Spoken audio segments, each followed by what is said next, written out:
music aren't like overpowering or anything.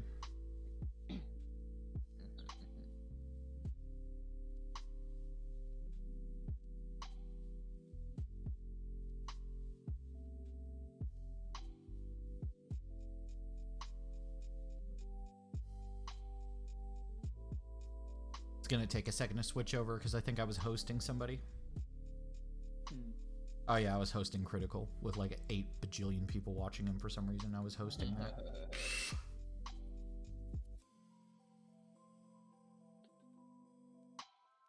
Oh, I think we're starting to go live. All right, let's listen.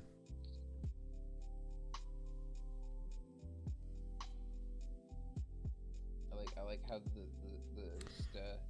I can't hear you for a sec, PJ. Just so you know, I'm gonna turn up the audio just a bit.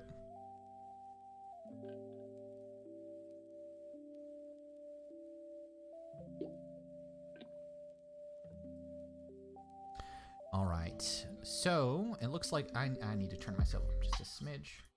There we go.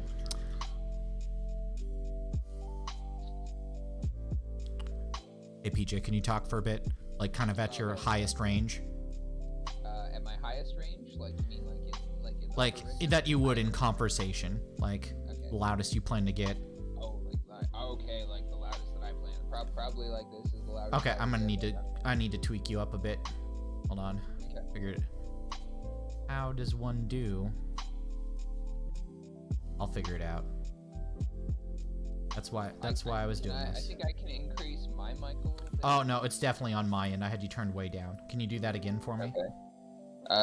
This is about as loud as I'm gonna talk. Yeah, now I gotta turn you down just a little bit.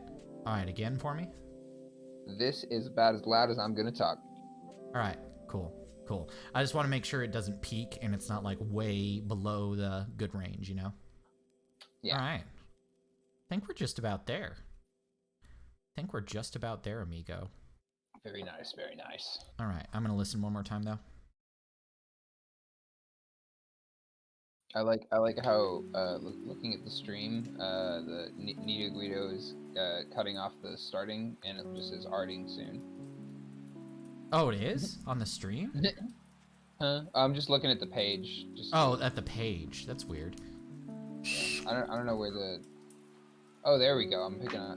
Okay, yeah. When I didn't have the full stream open. Cool. Now the stream is open. You might want to mute it so it's not annoying. It is muted. Cool.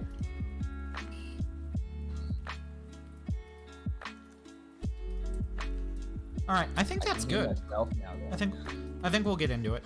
I just wanted to make sure like people can tell us if there's a problem, you know. That can happen. All right. Let me go ahead and set this up. I think I might be getting some feedback in my voice on your end.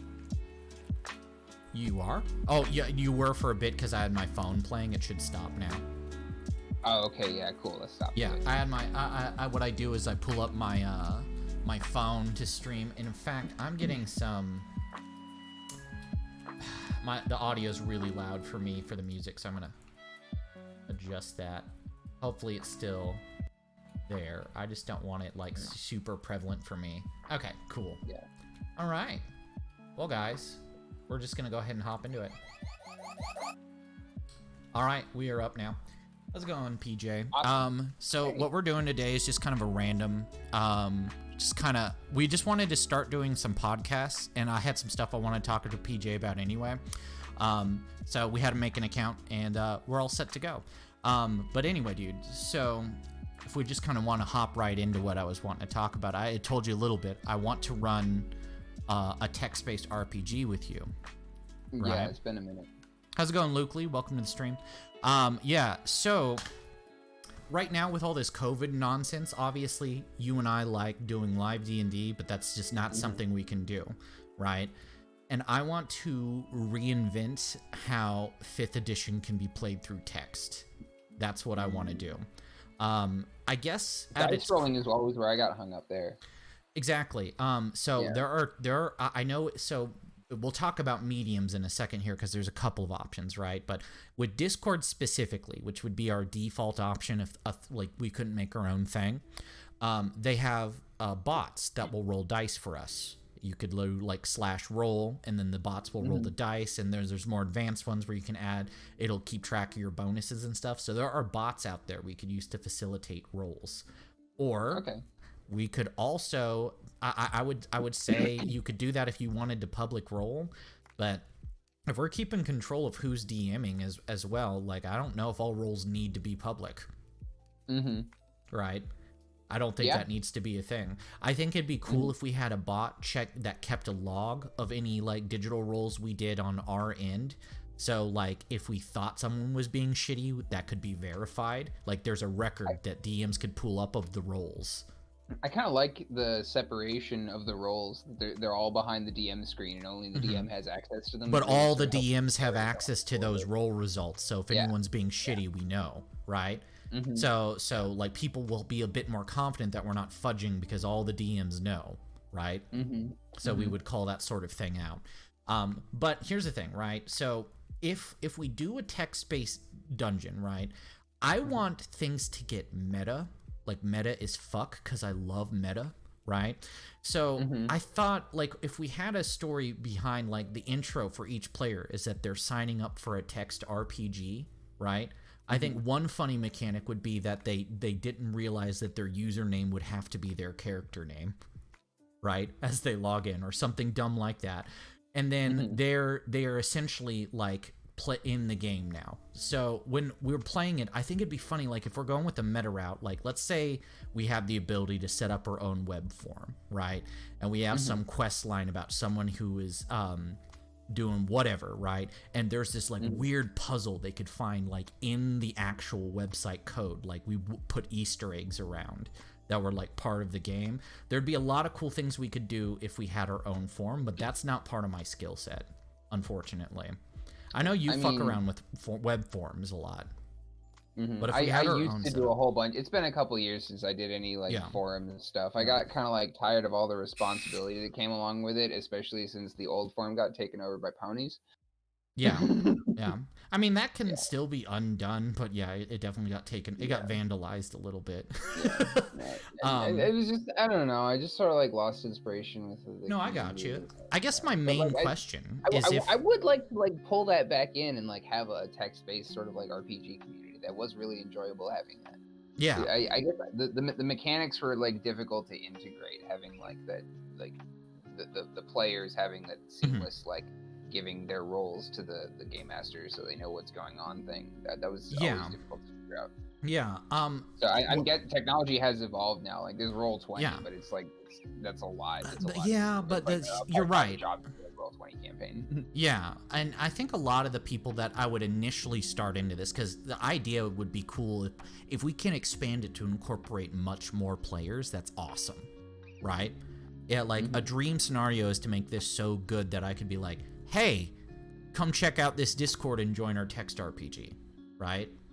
But I don't know if that's necessarily, like, I'd probably let in fans once initially, right? After but after our core group has had some time to like test it out. But I guess the main question that I guess I got to figure out is if we did this, large-scale RPG communities need to be heavily moderated.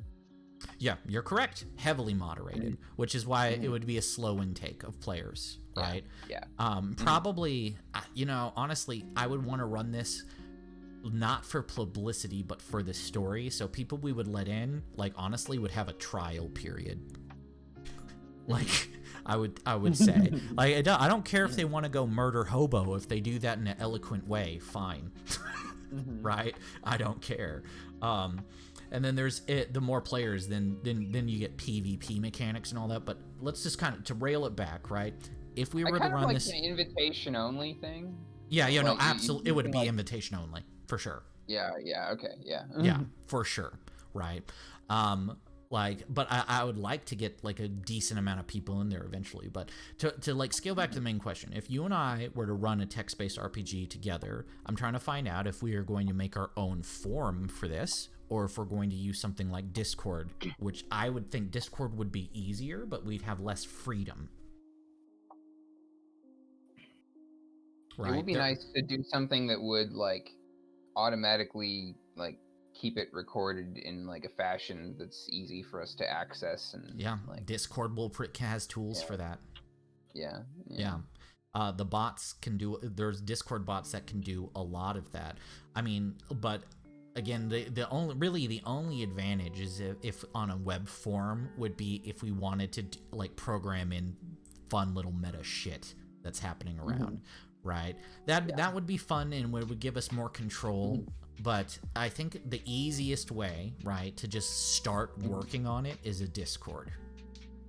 I think that'd be the easiest way. And then if we are able to... It's kind of nice having just like a URL that you can access from just like a web browser. That's kind of cool.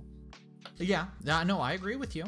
It is nice, but I guess my argument for Discord would be... Is there a way to put like a Discord channel up under like a URL like that and just use the mechanics? But I mean, I guess it's like an app. So yes, if you're invited to the Discord, there's a web-based version of Discord. They still would have to have an account through Discord though. Right? You don't have to have an app for Discord. It's best to, right? But you don't need one. I would say my argument for Discord is one, bots are a thing that would allow us to really manage those roles and stuff. The other aspect of it that I'm thinking about is that if we do later decide to make our own web forum, that would not be hard to transmit the data from Discord into the web forum. It wouldn't be difficult. Like, the history would change, but there's ways to archive the Discord chats and whatnot. Like, so if we wanted to make that move later on, the main disadvantage of starting the web forum is how long it would take just to simply set up that forum. Right? Instead of working on the fucking game. You know what I mean? They're considering, like, what is the scale of what we want to do? Because if we just want to run D&D, like, Discord is probably the way to go.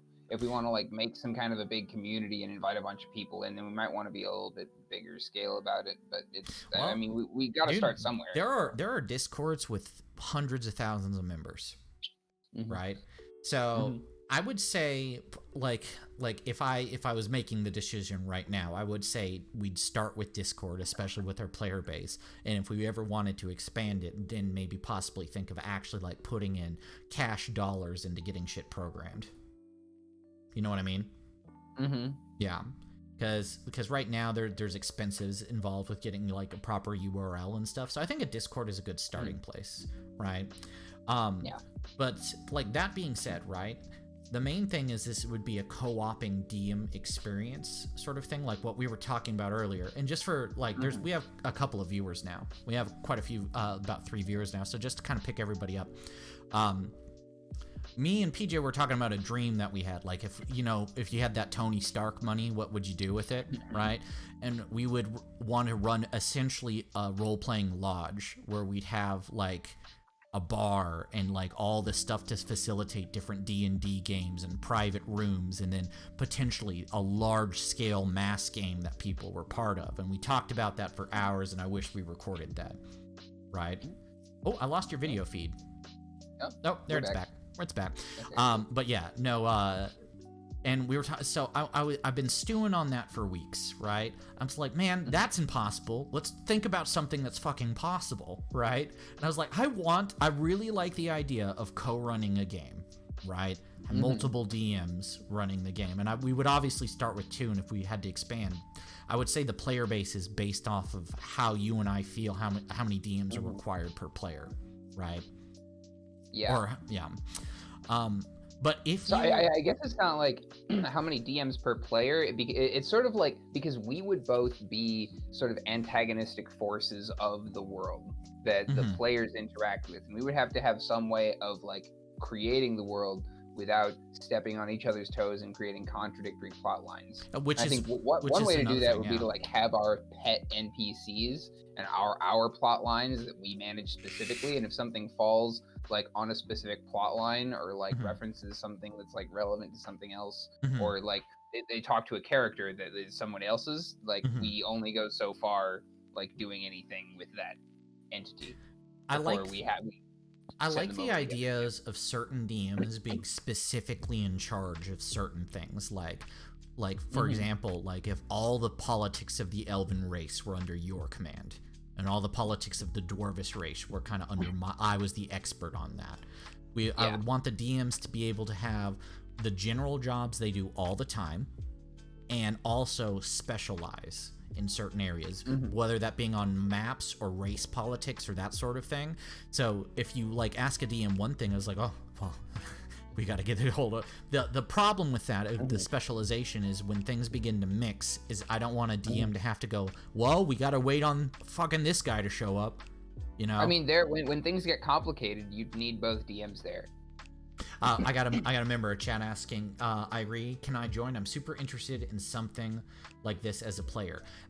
So yeah, probably. Like what it comes down to, Luke Lee, is we're pretty small streamers, so it's not like there's a huge list of people. So I would entertain the idea of anybody joining. It's just a matter of how many people are available. But I'm gonna be honest with you, Luke Lee, I'd probably just reach out to you. I'm not gonna lie, Luke Lee. You probably can get a spot pretty easily. I think the ultimate goal is to be like totally open to like the public, like at large. But at the ultimate, so many people that like I'd be willing to like DM like at once. But if it was managed properly, I think I could do like a lot, especially in a text-based format. I could do a lot. Yeah, exactly. But I think yeah. I'm curious what that maximum number of people I could manage all at once would be. Oh yeah, like, exactly. in Part of it is figuring like that out. 8, I just get like overwhelmed. Like eight is like I've done it, but it's just like a lot. Just like there's so many people just like trying to do all these different things, and you're trying to get them to do different things. And that's the thing with Discord, right? Is there's a lot we can do with bots. I'm not even surely full of the entire scope of what we can do with bots. I know dice rolling's easy, right?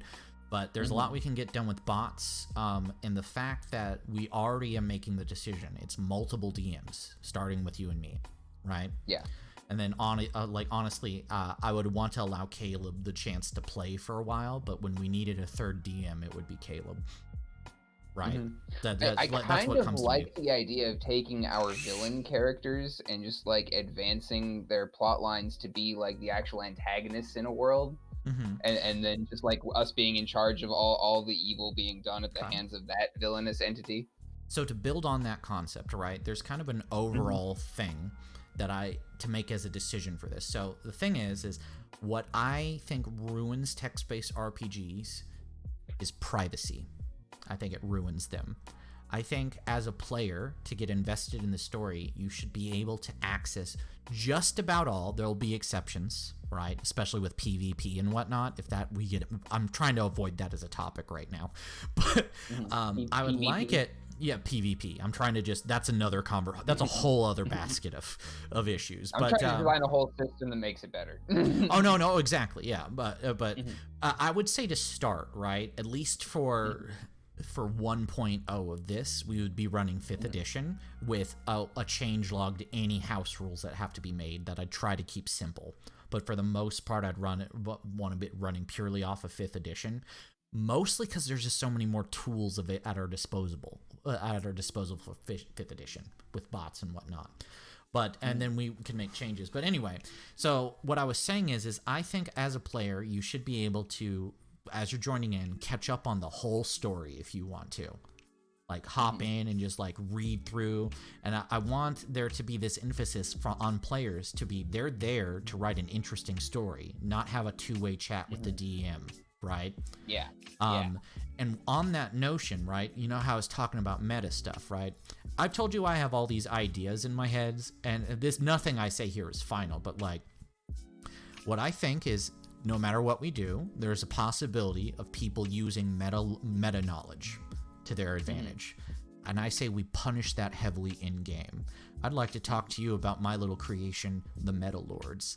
An almost unstoppable, and I said almost, I would make a quest line to destroy the Meta Lords if people were that powerful, but I want anime as fuck, super powerful godlike entities, and their only mission is to remove people who have started to tap into the meta.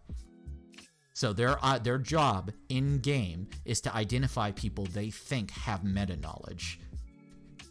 So you can use meta knowledge to your advantage, but if it gets out of control, you'll get the ire of this ridiculously powerful force. So these entities making themselves known to the players that then open up this sort of Pandora's box that the characters are then aware that there is a metaverse and meta knowledge to be had, and you can have player characters like actively seeking this meta knowledge. But here's the thing though. As a start, they're not going to show up and be like, "We are here to kill you because of this." It's going to be dark. It's going to be very little information, and it's going to be scary as fuck. Like, the people are going to disappear, and their friends, who the player they've been playing with for 2 years, who started getting a little shitty with meta knowledge, he's fucking dead now.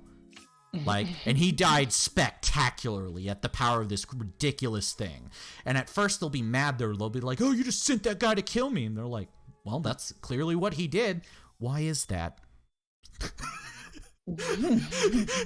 Right? And I think it would be really cool is if enough information was collected, and if the players were able to actually wanted to do a quest line where they're going after those dudes, so be it. So be it. I mean, but mechanically, their purpose. As a game master, it sounds like a useful device to just sort of like threaten your party with. It's like you hear the approach of the the entities who keep reality in check. And if you advance any further, that's exactly what they are. So the Metalords is a beta name, by the way, just to be clear. Yeah. No, I forgot the term Metalords, and so I just described them for a second. Oh, Luke, do you DM on Discord? That's pretty cool. I'd probably want to ask you some questions about bots. That's interesting. But so obviously the Metalords is a beta name. Like, obviously I'm just saying that, but like they're the entities that manage the universe, right?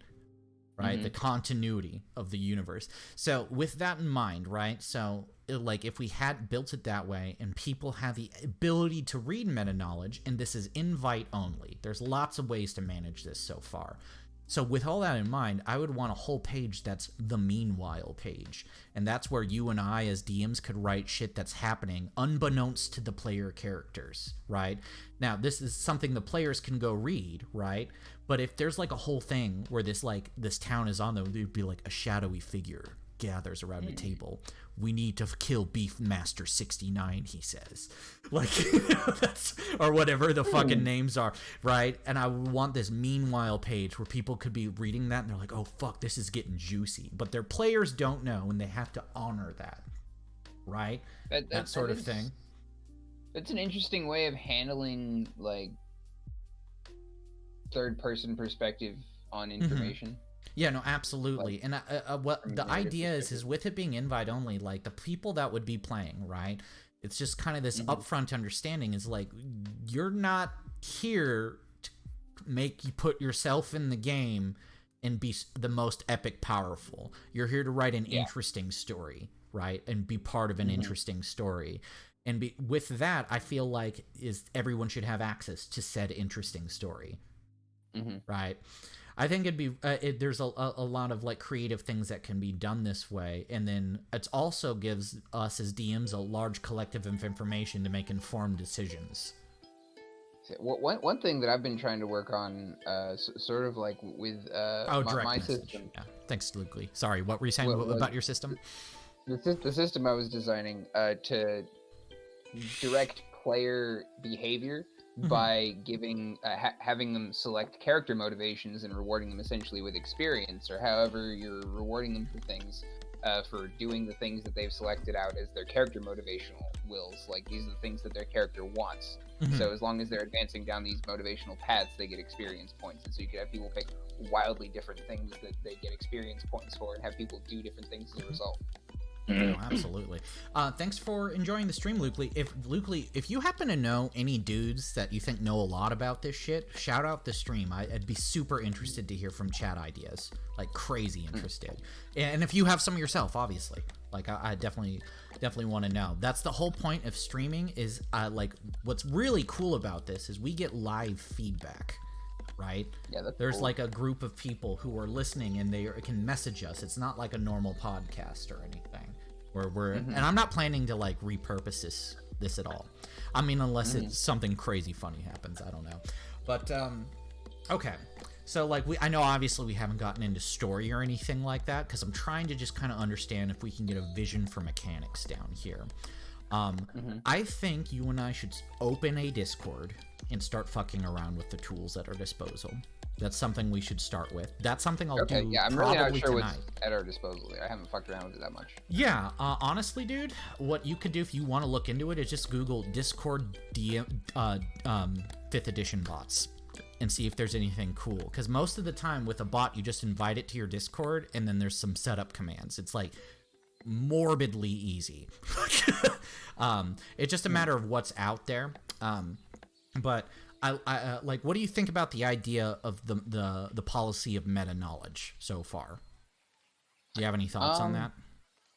I like the idea of having the meta guardians. What was it? The meta lords is what I call meta them. Lords. Yes, yeah. Meta Lord. I love the name. I couldn't remember for whatever reason. But no, you're Meta good. Lord. I love the idea of that. I don't know how much of a deal I would make of that. Oh, Luke Lee just agreed with like you in real time. He was like, "Oh, I love the Meta Lord guys," like right as you said that. But sorry, I didn't mean to interrupt. You love the Meta Lords concept. No, yeah, no, I love the Meta Lords concept. I just making it like a central aspect. I think I would avoid that so much. It's sort of like keeping it as like a fourth wall that we like. Oh, you and I would never talk about it until someone breaks those rules.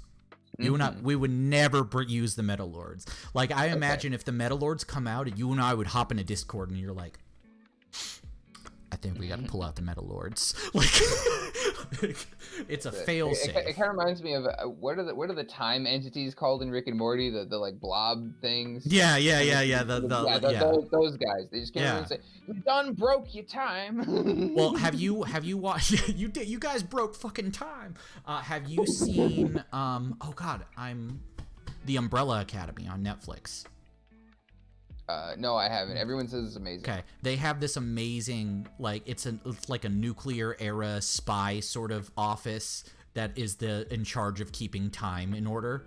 Like, and it's beautiful. It's like the nuclear era technology everywhere, like the shitty training videos and all that. They have a pretty good take on the Meta Lords. The main reason, for the purpose of the Meta Lords, is so when someone inevitably breaks Meta Lord rules, because you and I have DM'd before, we know how this works. I don't want to just ban them or say, oh, you need to not do this. I want their characters to feel the pain of tapping into the meta knowledge. Meta knowledge is dangerous for your character, is something that I want the players to learn the hard way. Because they're going to break that rule. How do we how do we verify that they're acting on meta knowledge? Because they could just be like making up like excuses for like, oh, I'm doing this for this reason. So literally in character, right? So the Meta Lords read out at a table. There's been a series of behaviors in this entity that concerns me. That sort of thing. Like in the meanwhile page, right? There could be shadowy figures that are like worried about it. And they will maybe have a whole thing. He did this, this, and this, right? And then that player who reads that meanwhile page knows that something's looking at him with meta knowledge, right? And he can either reverse course or keep doing it. But it would have to be repeated offenses. So it would be like we literally have characters that are in the universe trying to like figure out what these people are and take them out. And it's even possible we could be wrong.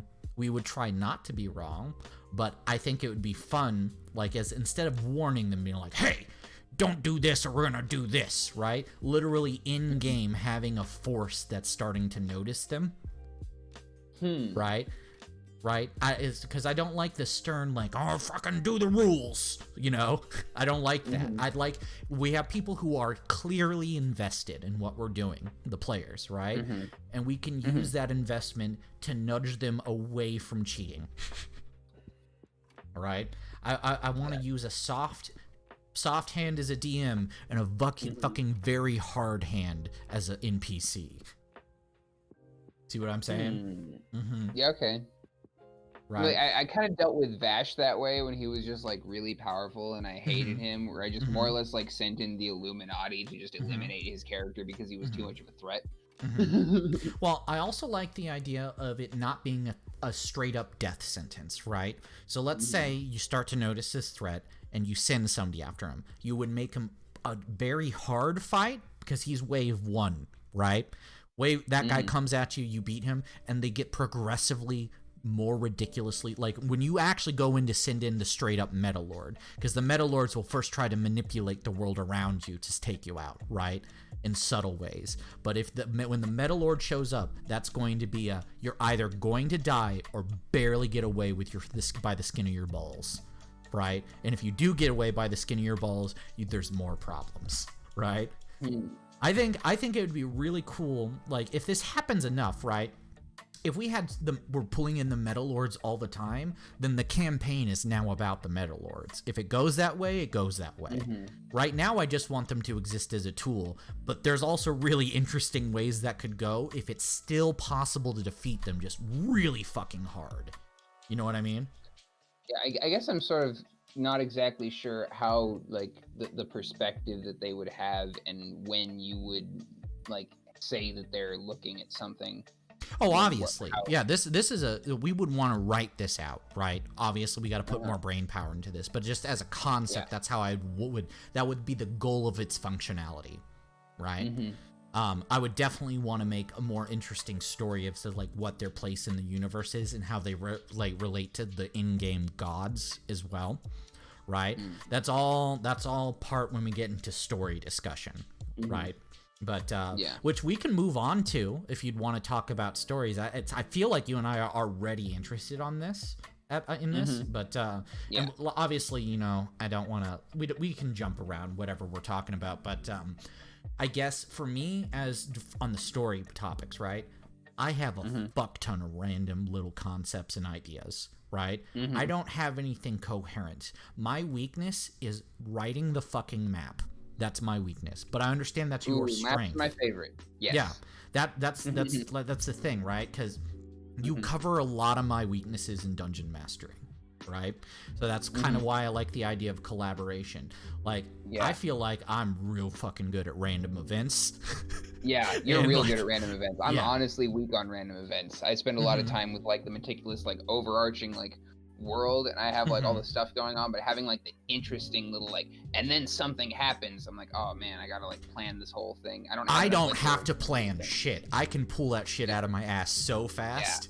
I appreciate that about you. You've got a very good improvisational like flow. And I like, that's why I really like the idea of us both working on this, because I think you would be far superior at the world building, whereas I'm really good at the in the moment stuff. And that I can throw like what I'd like to do is maybe set up like, I'm just gonna start writing my fucking ideas down. So, and as you as the world master, like, right, if there's like a chunk of something you like, you can be like, oh, I'm gonna take this, I'm gonna put it over there, right? I need to just start writing shit down. I need to get that through my thick skull. Yeah, make like a list. Yeah, dude, I keep saying the same thing. I just need to start like writing stuff down. I was thinking that today. I like, just if I have them recorded and they're physical in front of me and I can organize them. Yeah, for the Keep Saying like, Words project. Write down like events and like characters and like places. Well, for Keep Saying Words, I have a notepad on my phone, but this would be a bit more long form. Like, I actually need to just sent me like a whole list of like sketch ideas that I didn't really look through, but some of them looked pretty good. He's super stoked to be a part of it. Really? Okay. You know what? Let's just as a break from mechanics, we'll get into like story elements, because I definitely want to talk about story elements. But dude, so if anybody's not aware, we're wanting to do some improv stuff, like eventually videos, but we're just trying to get that off the ground. Dude, I'm really excited about the idea of that. Have any idea when you might want to actually like can get people together to start working on it, or are we still trying to get people into a Discord call? I think we could get people into a Discord call. Like, honestly, Kathan's probably available right now. I don't know what Christian's doing, but I wanted him in it too. Yeah, I want us together. Yeah, we should try to see if we can get the guys down to do a Discord call at the very least. Like, I can hit them both up right now. Yeah, go for it. I don't necessarily know if they'd be down to be live, and that would take some work. I don't know if we'd want to do it live. With the nature of how we're doing it, we're So just so you know, the only reason we're not doing it live is because the whole point is to try to go over ideas that we would eventually use in full production, right? That's the only reason we wouldn't do it live. Like, do full like production in front of an audience like this. Obviously, yeah. I mean, like, it's some people, I don't know. It would take away from the value of the final product if everyone knows what the product was going in and all the way up till it's out. So yeah, I would want to try to keep things a little bit more behind closed doors with that. For sure. But no, that's something I'm super interested in. I'll give you guys a taste of a couple prompt ideas though. Let me pull up his notes. Did he send you any? You said he sent you some gold, didn't you? Oh, he sent me some ideas. I was just wondering if there's any good one. Some of them look pretty good, but I like his whole I don't know how he goes about things. So I started by writing like scenes from a hat prompts, and I'm just gonna read you a few in here. Okay. Let me see. Let's find one. Let's see here. I'm trapped in a skit is a good one.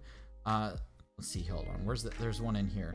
My favorite prompt I've written down. I don't know how you would make it a good skit, but it's just called "Why was it filled with jizz?" That's my favorite prompt. I wrote this one down recently. Aggressively homosexual drill sergeant.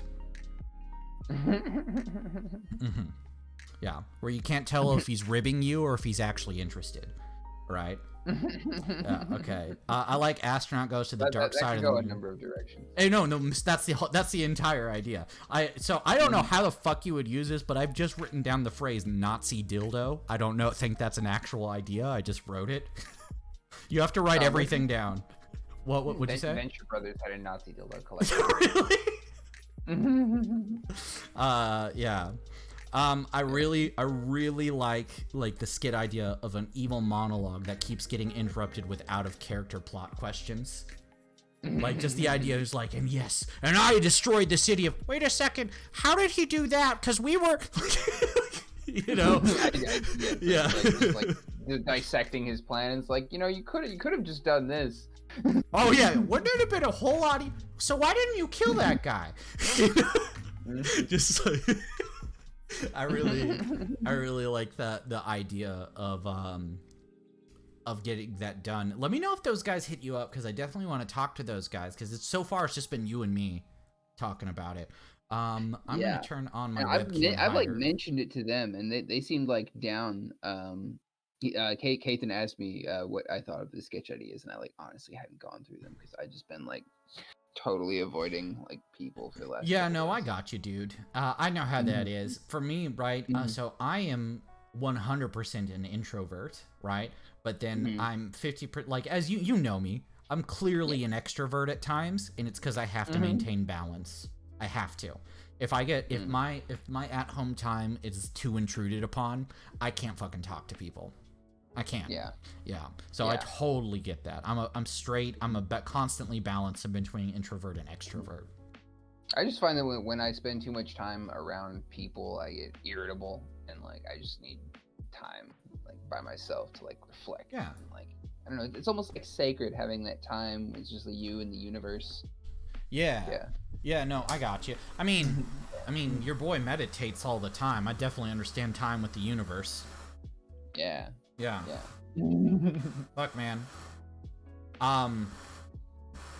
But anyway, just kind of looping back, right? So if you and I, I'm sure you've been itching to DM something too. Have you been cooking anything in that little brain of yours when you have your poop sessions where you just keep thinking about role-playing games? I've had this idea for a sort of a back plot where there's you remember the domesticated genie's lamp that Eldon had? I always loved that, and I wanted to think of a backstory of that, of maybe the wizard who had this lamp initially found a genie's lamp, and this was an instance where someone switched the genie free, at the end of Aladdin. Only in this instance, this genie is free and is now just running amok in the world, and now the world is totally magical, and there's this whole back plot where there's this all these things tied out from this genie, and him doing something, because the characters have this extra dimensional space they can carry around with them, and it's just like tied to this like back plot of like the bad things in the world. They have Pandora's box like literally in their hand. They're carrying it around. Like I don't know. I like that too. Yeah. Let me get some water. Holy fuck, that was a fat boy.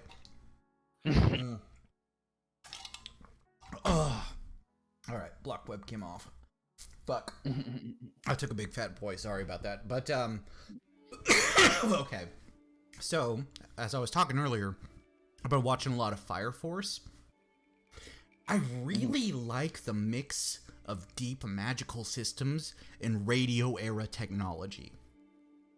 I think it's just really interesting, right? To have this mix of, like, have a scene where a wizard burns a bunch of people with a fireball, but instead of even thinking to cast message, he pulls like a big old like fucking walkie-talkies, and that's how they're communicating. Like, I don't know, that's just not something I really want to use, but I love that theming mix, because then you have all these things of what technologies they do and don't have based on the fact that magic exists. Yeah. Right. I guess where is this line between technology and magic? Because it's sort of just like magic is like technology Avatar. is just the applicable use of these like forces, like just any like even physics. Like technology is just the manipulation of like physics to do like what we want, and magic is more or less just that, and the only difference is our understanding of it. Okay, so here's kind of playing off what you were talking about with the genie. So, the genie bottle, or in this case, just to simplify the concept, if you wanted to change it, it's the magic MacGuffin that brings magic into the universe, right? It's the dark crystal, the genie bottle. It's the MacGuffin, right? So, if we're making a world with a magic MacGuffin, I think it's interesting if it's based off of the technology path the world was in before, was based off of what we have in the real world, right? And then there's a just like Fire Force, same concept. I'm not gonna lie about stealing the idea, but just like Fire Force, it's been done before, so there's some sort of cataclysm, so there's surviving technology that is findable, right? And the reason it's used for like for example, the reason a radio would be used over communication over magic is because it's cheaper to use a radio, and they found that technology. They didn't have to struggle to build it. It was there in ruins. I also love the idea of like a bunch of like magic characters going into like an ancient ruin in this fucking strip mall. Like an old, like buried beneath thousands of years in rock, there's these ancient ruins of like normal civilization that's been like infested and stuff. I really so like if you make your world, I like the idea of a realistic world, cataclysm, then magic MacGuffin, right? That sort of thing. Or the cataclysm could be the magic MacGuffin. If you just had a unreleased genie, I can believe he destroys the entire world on accident or on purpose. Right. You see, there I sort of had like, what if this is just like some like crazy like Joker or not like trickster kind of like genie who just like wants the world to be just like some like ridiculous like everything is a joke to him, and so he's just like changing the world in like weird ways to like intentionally fuck with everyone. Yeah, I don't know. But like again, I'm open to running just about anything, right? But I the concepts that I've been rolling around in my head, I like saying, is that technology mix of like kind of radio era, maybe iron tankards, like sort of that Avatar level of technology, just a little bit above the Fire Nation. If that's what remains, because and then having a past of the world that was kind of had a more trajectory similar to ours. This is totally a joke, but 400 years after coronavirus.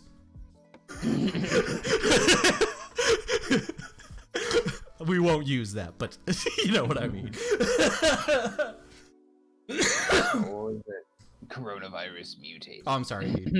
Yeah, but yeah, no, I don't want that. Would be so depressing and get dated. Hopefully, I'd love to think of a world where coronavirus is a dated topic. I would love for that world to come, wouldn't it? That'd be nice. Oh, this guy's talking about coronavirus. What was this made in 2020? Jesus. That's so far behind us. I want to be so far behind 2020. God damn. Dude, did I tell you Facebook sent me a reminder of like a video I made 10 years ago of like this Phoenix Wright parody that I made? I was like, holy fuck, this is not bad. I can't believe I put that much effort in a video 10 years ago. Like, yeah, I saw some of like your early YouTube channel stuff. I'm like, this is pretty good. Like, oh, the really so the really old YouTube stuff is about that 10-year ago mark as well. But yeah, no. So, I'm sorry. What did you see? Because I'm somewhat embarrassed by those videos. Oh, but I decided RuneScape videos. Like some of them were pretty funny. Did you see that? Some of them, it was kind of like your pacing droned on, but the jokes are pretty solid.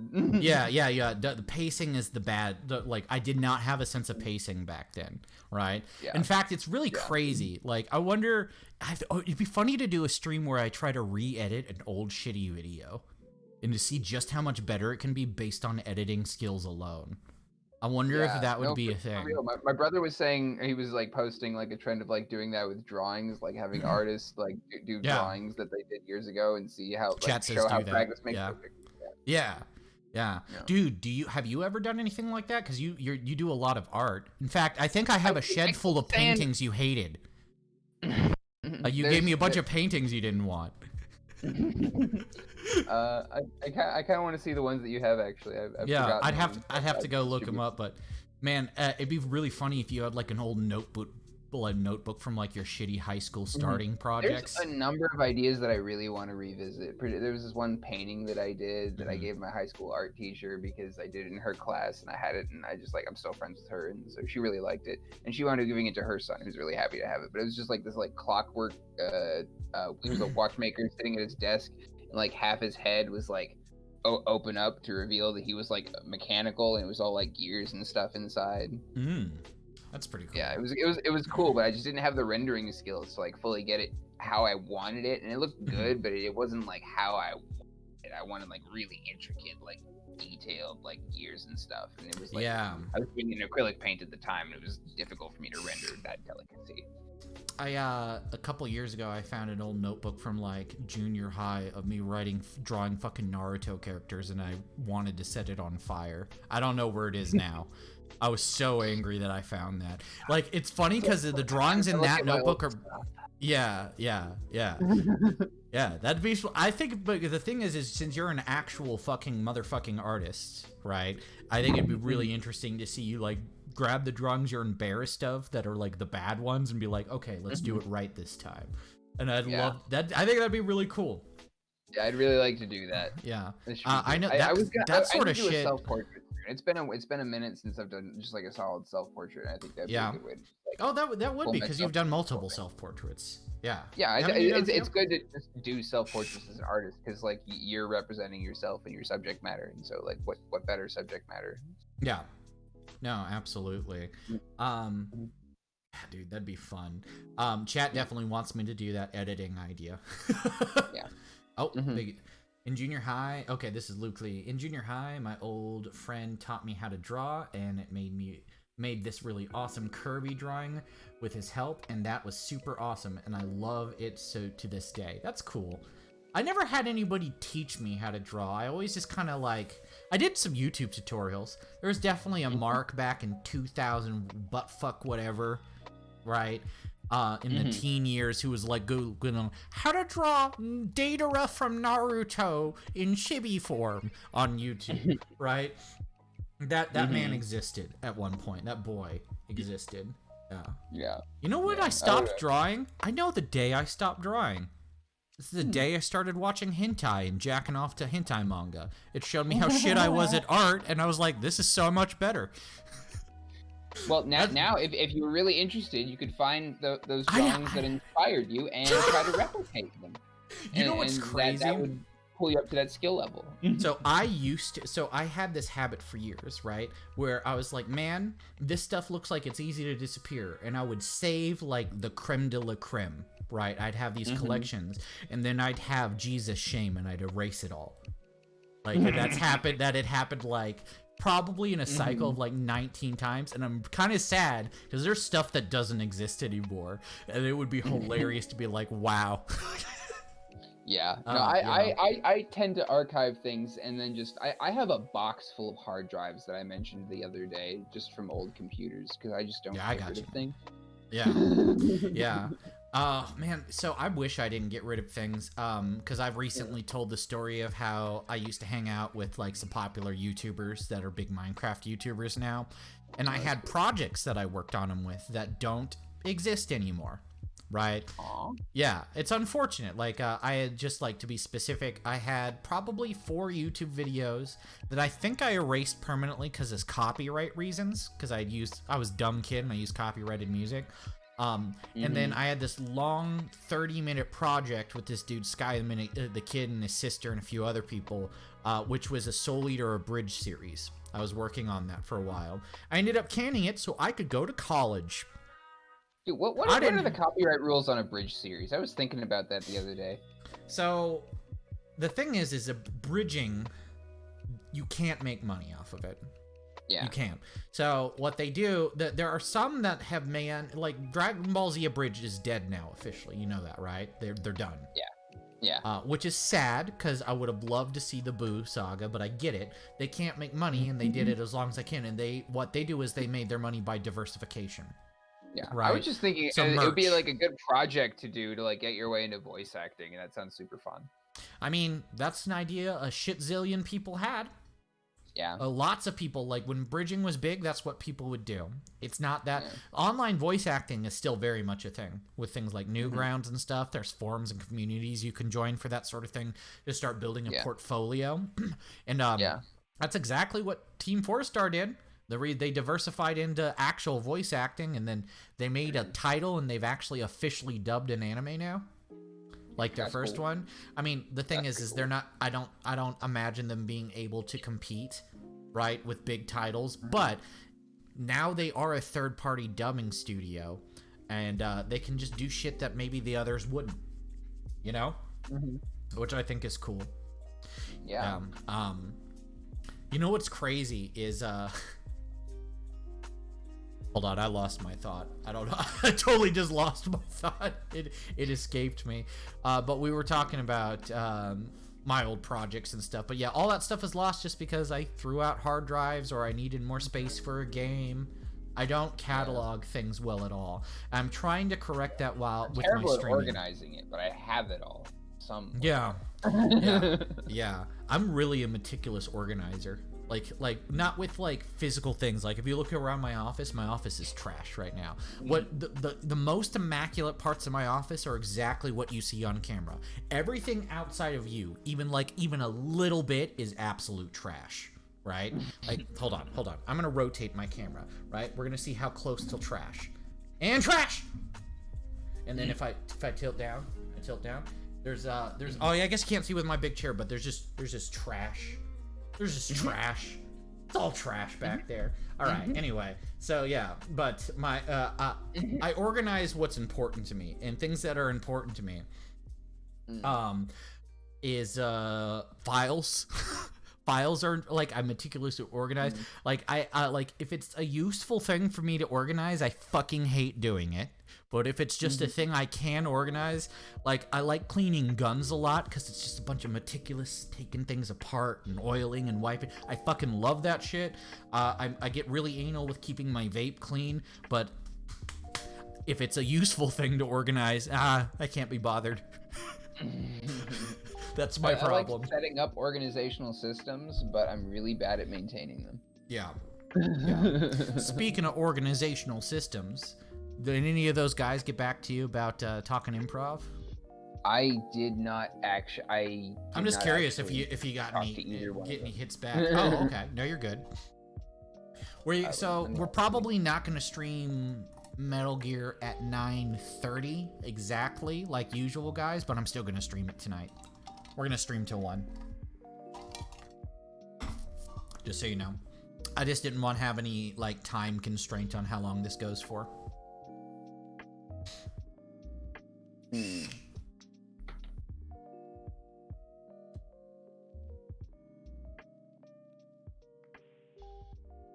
But yeah, it'd be cool if they get back to us. Yeah. I'm just so like we're thinking we just want to go over like plot ideas. Nice. Yeah, so I think, are you and I in the same headspace that we're just gonna fucking start setting it up on Discord for now? Yeah, Okay. I think that's a pretty good idea. Okay, because we need to make the bone structure, right? Just get it started somewhere. But okay, so let's say we're doing this, right? Mm-hmm. What kind of player cap do we want to start with? Because I think that will inform the story. Like honestly, just like realistically thinking, I think it would be like good to just get an only Discord game going between just like 4 or 5 people, just like us, just friends, and just have that going. Okay. And I don't know like how big I want to do right now. Okay. You don't know how big you want to do. Okay, let's answer that question first. We're just gonna figure out our order of operations down, right? So how big do we want to go? So let's kind of try to narrow down that question, right? Are we starting with one continent, or are we starting with one planet?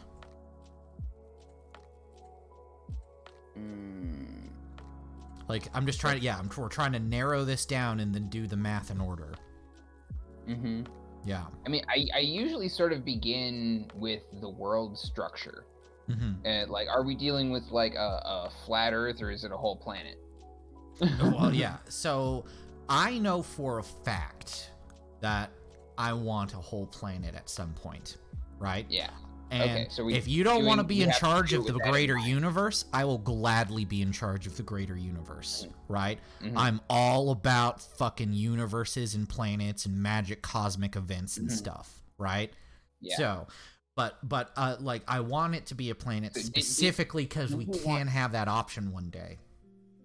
Did you want to start with an Earth world and have like our Earth history advance to some post-apocalyptic magical future? Because that's an option. So yeah, that was definitely one of the things we talked about. Like, if you're like super down with that, but right now I just kind of have it on the board. Right.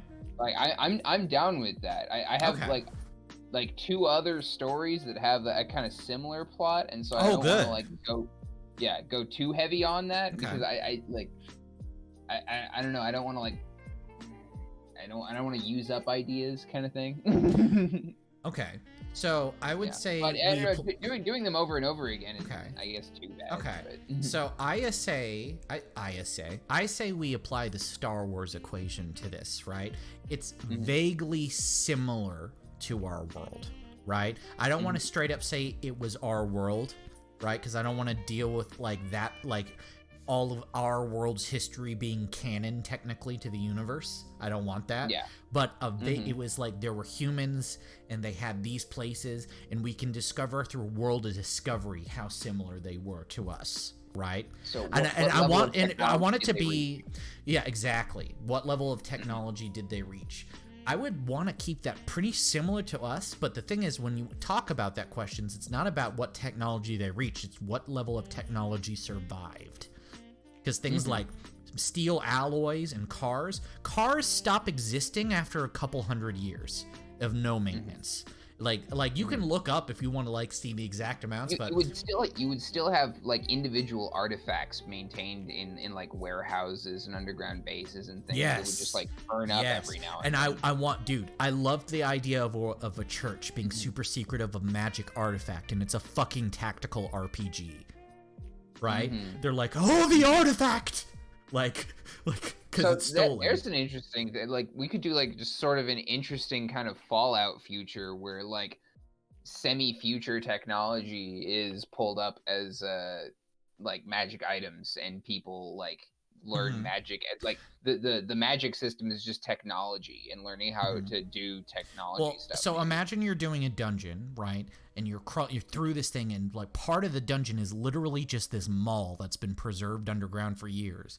And then you find a toy shop, and there's like a robot dog thing there you don't understand, but someone will pay a vast amount of money for that sort of technology, right? Like, so there would be collectors of like the artifacts of the ancient world, and like something stupid from a toy store could be worth a ton of money, right? Yeah. Like, I think it'd be, Yeah, like but just like a little egg that you push a button and a little mhm, hologram pops out of it, yeah. like something. And it's like, So look at this hologram yeah. technology, and then someone harnesses that like hologram technology and reverse engineers it to do like some other crazy shit, and that's why it Yep. has all the value, like the Book of Eli. Chat's really down with Fallout Future World. However, when I Yeah. say Fallout Future World, like the ramifications of the calamity, I want to be like, if you were not educated on the calamity in the ancient world, you would never fucking think about it. You're just living in a magic fantasy world, right? Mm-hmm. But like, if you're an explorer, an adventurer, these are things you start to see themes on. Like, you'd start to figure it out. It's like, what is the church hiding from us? What happened all those years ago, right? So are there just humans? Are there just humans? Absolutely fucking not. I'm not okay with that. Not Okay, even so a little bit. what is the sort of spectrum of playable characters? So I would say, no matter what, all core races are available. I would say In D&D? Okay, so yeah, we in had like D&D. a D&D-esque world advanced to modern age technology. Let me shoot this at you, okay? So I have this concept, okay? I forgot the god's name, right? So, but it's the great gilded dragon is this gigantic god of dragons, and he is a graceful, lawful, neutral god, right? And he is sick of the chaos of the universe, right? So what he does is he takes a planet he thinks has creatures that are redeemable, and he pulls them into its own pocket dimension. Okay, here's what I'm trying to say. What if the calamity is caused by the world being pulled into its own pocket dimension, right? And it's ripped out of this existing universe that maybe had space travel, and the elves come from a different planet, or that sort of thing, right? So you have this planet of these mixed races and things. What's little left on the planet is the survivors of this calamity, where they were ripped out of their universe into an isolated one. So we would have active backstories for all the different races and like why they're the there. biggest challenge of this is figuring out the backstory, because like so much that matters is the history of this calamity, right? That like destroys the world, and why these creatures are here. So you and I are essentially trying to justify why a fantasy world exists, which calls the questions of your magic MacGuffin that brings magic into the world. There's that. And then there's the idea that a calamity needs to happen, right? So those are questions we need to answer. But mathematically, I think it sounds tasty to me. Yeah. Right? Like what I guess the first thing comes to mind is like referencing the Nephilim and having some like aliens come down at like some ancient point in history and seeding like the various races. Yeah. Having that be like, and they also like give everybody technology that gets divided out in these different ways. Yeah. No, absolutely. No, I love the idea. Like, I want the tech. I just love the idea of this mishmash between like tech being important and hard to come by, but being just as useful as magic in certain scenarios, right? Yeah. So it's like a sought after thing, and it's not an understood thing. What is magic in this then? So what is magic? I would say, right, the difference between magic and technology mechanically, right, is that it requires an entirely different skill set for a wizard to do soldering than he would to do a ritual, right? So we'd have to make an entire class, possibly, depending on how much is known in our universe, but there would be people, or NPCs at least, that have been specialized to try to reverse engineer this shit. And of course, I'm sure wizards would be involved. I would love to have an entire character where they like got the most noble wizard to try to figure this shit out. Like, so I guess like are we just integrating the regular 5th edition magic system? Yeah. We have to like. Okay. That really complicates the whole like technology thing, because I don't know, having technology and magic together, like it's such a blurry line. No, I agree. So that's why we're meticulous about what's available. Yeah. Right. But here's the thing, right? When you think about it, right? Let's say somebody has an artifact. It's a tactical RPG, right? Honestly, I would say that's a fucking fireball with a target that does a bit more damage, and it does physical damage, so it's not susceptible to things like counter spell and stuff like that. It's essentially just a fireball that does require targeting still, and has a much further range, right? So there are lots of things so that's something that would be like easy, okay? Where essentially would be using technology as an excuse to make custom magic items, essentially.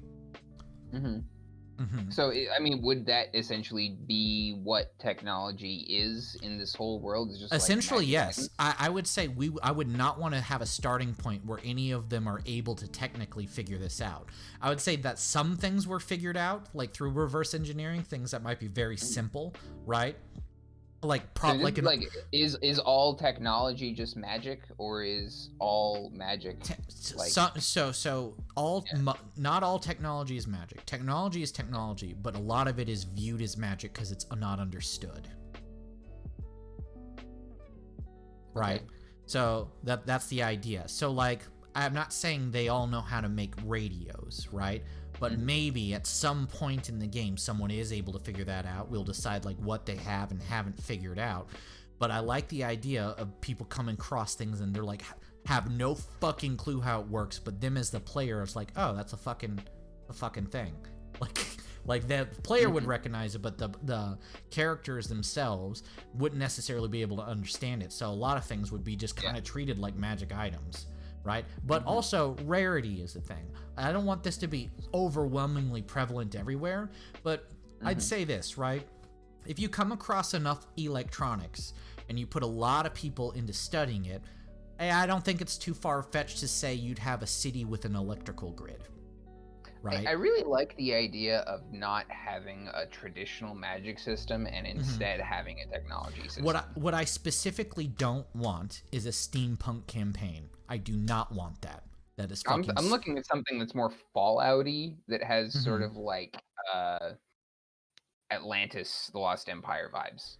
Yeah, but I also want it to have like, you know, the kind of that land of Ooh area that seems totally fine after thousands of years due to magical forces.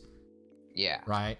You know, it's because I want parts of the world to have that traditional fantasy vibe, but then there's the parts people don't go to anymore.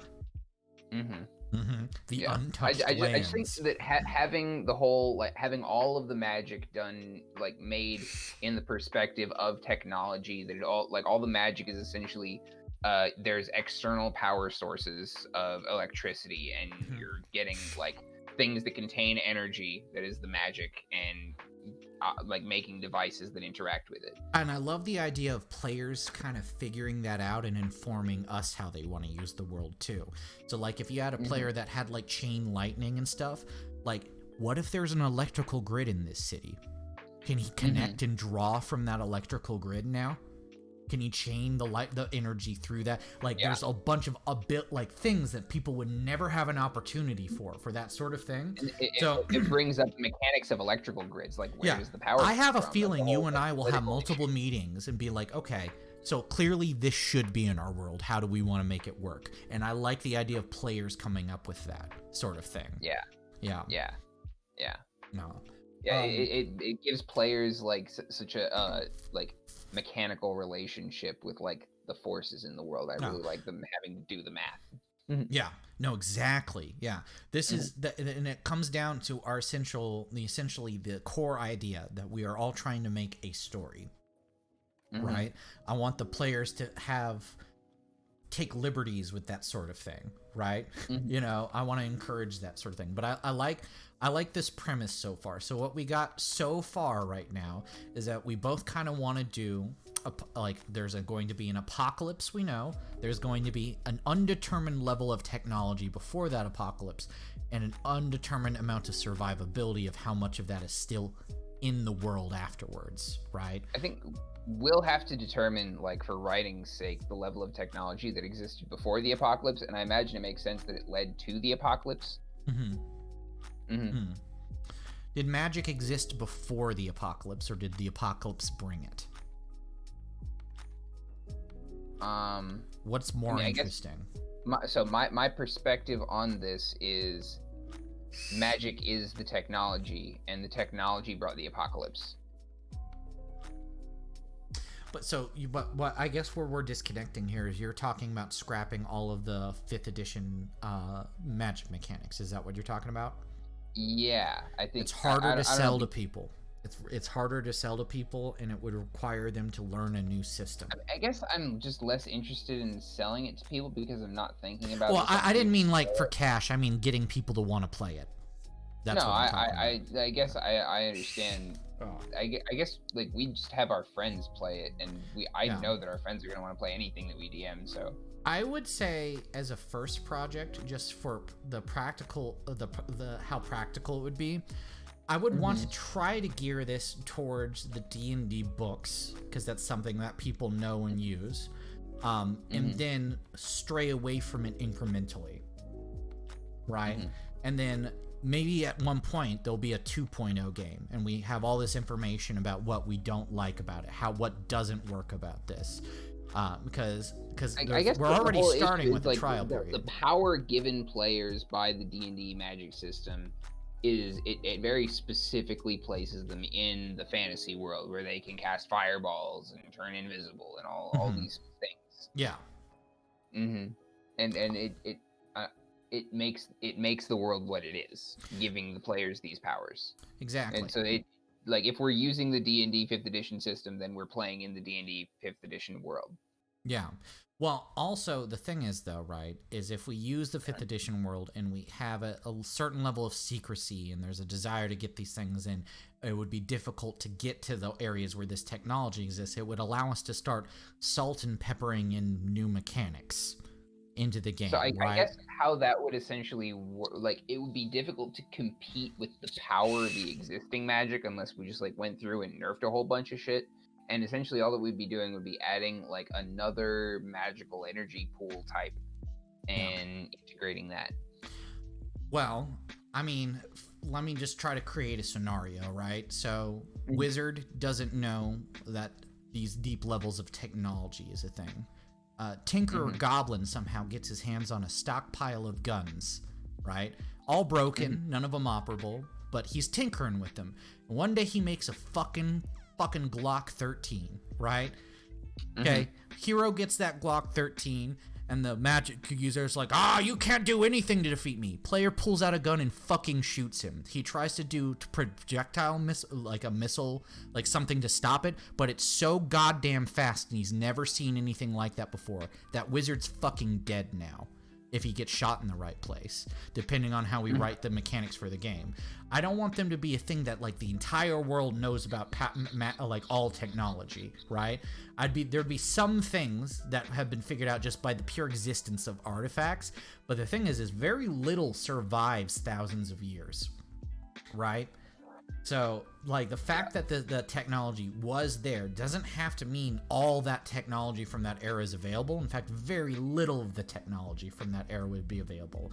In fact, one of the things that would survive longer than anything else is fucking plastics, I think. I'd have to look that up. How do you make the technology, like, compete with the magic? Because the magic system in 5th edition is, like it's just a lot of like magic spells. I don't want people to make characters based around technology. I want it to be a supplement. The existence of technology I'm not is saying a they supplement. make characters. I'm saying like what items would you give them that would be interesting?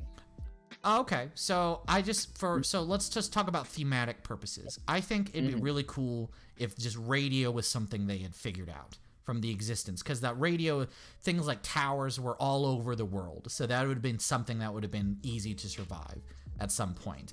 I like the idea of things like that, and then like walkie-talkies made out of plastics and stuff with these shells. There'd be enough that survives that I think it could be pieced together, especially since radio is a rather simple technology, right? So we don't have to worry about like everyone in the party knowing how to cast message. What if like early telephones were a thing in some cities? Like if you're in a city that has telephone set up, you can call people in that city if it's kind of advanced, right? So I like that being an available thing. I like the idea of little caches of like stupidly well-preserved technology. Like, for example, I think it'd be really fucking funny if they found a tactical RPG, because they'd only be able to use it for how many rounds of ammunition is still left. It would only be usable a certain amount of times, right? That's one thing that I think is funny. But for the first game at least, because I know exactly what you're talking about, right? Where we would make a new system with a deeper level of technology. I'm trying to in order to make the game last a longer time, there's something to be said of the longevity of Dungeons and Dragons within its continuity. Because if we make an entire system, my prediction is that it will be dead within 1 year. Yeah. If that's my thing. I want something that we can run for a while, and then using the feedback from running Dungeons and Dragons in that system, we really make our don't have changes. to make a whole technology system if we just mirror it off of sort of modern day technology with little tweaks, and we just sort of like have some basic understanding of electricity. Yeah, yeah. Like, I feel like wizards, like, if you magic has existed since the Calamity, right? Because that's more apparent and useful than looking in dungeons. That's something that would have been studied for at least however many years we make it. I'm probably at least a millennia, I would imagine, right? So they could get set up. But so, like, wizards understand electricity, right? And then if you get into a lot of fantasy lore, anything that's like vampiric or lives a very like unnaturally long time, those sorts of magicians usually have like light fixtures and power in their magics system. So I imagine when they confronted with something like a circuit board, they'd be like, oh, this is to channel power. Like, they would have a basic understanding, right, of what the fuck's going on there. Like, this is clearly a power source of some kind. Like, yeah, they would see it as like you can run energy through this and it activates something. I like the idea of magic being magic, right? It's the D&D magic, and it clearly is better than technology in many ways. But there are things technology brings that magic can't even provide, and that's the idea. And one thing with like radio communications is it's cheaper and usable by non-magic people, right? So that would clearly be something to be like, oh, I see the value of this. You mean magic items are usable by non-magic people? Yeah, that's true, right? And I would imagine there would still be magic items, right? I don't know if we would make all the magic items available. I think magic items should still definitely be their own thing as well. But again, I like what is it? Message is a pretty low level spell, and just having like a ring of message is a pretty cheap item. Yeah, a ring of message is a cheap item, but like, who would make a ring of message when they've already discovered radio and it's just a cheaper thing to like? So when you're actually talking about making a ring of message, right? Like, I see for military purposes, right? Because in 1,000 years, wars are going to happen, and that's how nations come.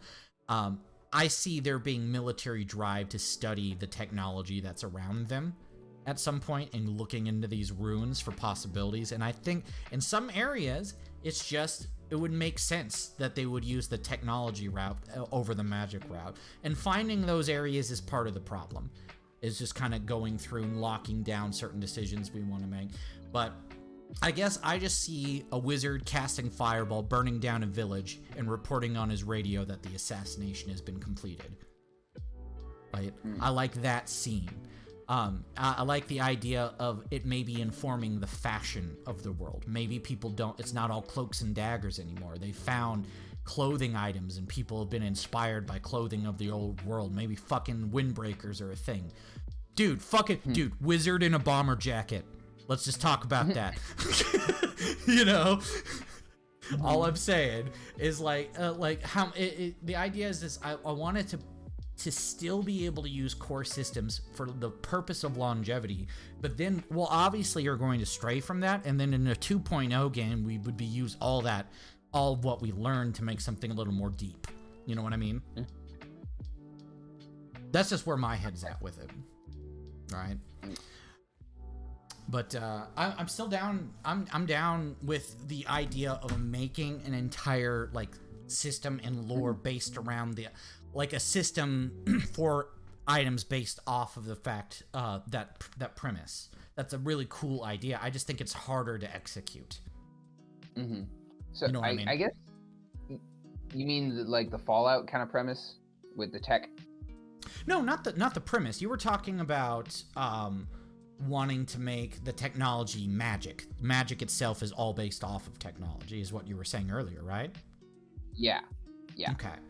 Because that requires basically ripping several pages out of the manual and rewriting them. That's how I view it, at least, right? Yeah, like Which you could more or less just make people like leveling in Wizard have like tech abilities. You have like 2 different classes of tech abilities that are like yeah, mechanical and electrical, because there's 2 different kinds of technology, and you could have like cars out there, and those are all like combustion tech stuff. Yeah, and the reason I just don't feel that is because I fucking hate steampunk campaigns. Right? I'm trying to fund like diesel cyberpunk, because there's also computers. Yeah, right. But the thing is like, if with the like Mad Max shit. Yeah.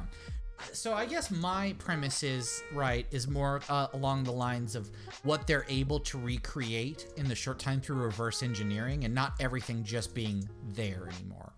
Like more like 1,000 years since the calamity. Like no car, not a single piece of a car remains after 1,000 years, right?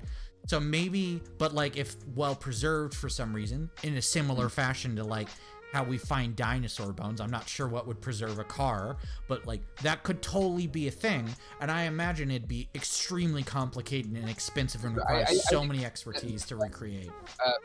Like you would have craftsmen like take their skills like down and like be crafting with metal in like any sort of a bunker scenario, like take these designs that like existed, and then you would have like people like taking like the crafting of metal and take that industry into the new world. And so you might have like some really interesting like artful cars like coming out. I also like the idea how technology would evolve in like a well, since they would have to reverse engineer anything, lots of problems they would view through a magical lens. So there would be this combination of magical principles and technology in the higher forms of it.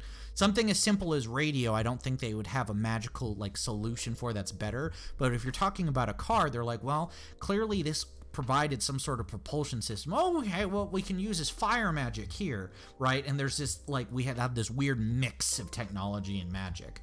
But the thing is magic is still, I guess, how prevalent do we want, like, how common do we want magic, and how common do we want technology to be in the world? I just keep trying to get to the definition of technology, how we differentiate it, and how we give it like value relative. Technology is based off of what's possible in our own universe. Magic is the bullshit that we use to get around limitations. And so narratively, that's the difference to me. Technology has limitations and magic doesn't. And so in a world where magic exists, technology has like questionable value. Yeah. No, I understand that. But the thing is like, if we go back to the premise, right? Technology exists in the world is destroyed, okay?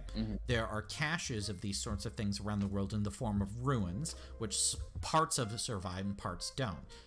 However, magic is introduced at the same time as the calamity, and is therefore more useful in almost every situation. But there are niches to this background of the world of technology. I don't want to put too much importance on the world of technology, so it's something that we can play with and supplement. But essentially, like, the players, probably your Joe that's joining the game, isn't going to be introed on a lot of stuff about technology in the beginning. It's a story element.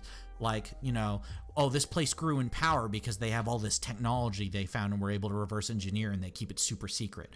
Like, imagine this, right? Imagine someone figures out how to make a fucking nuke. They're God now. A nuke is a lot more powerful than most spells. Like a fucking nuke, right? Now, that's obviously the pinnacle of magic. I don't know if that's something we would do, right?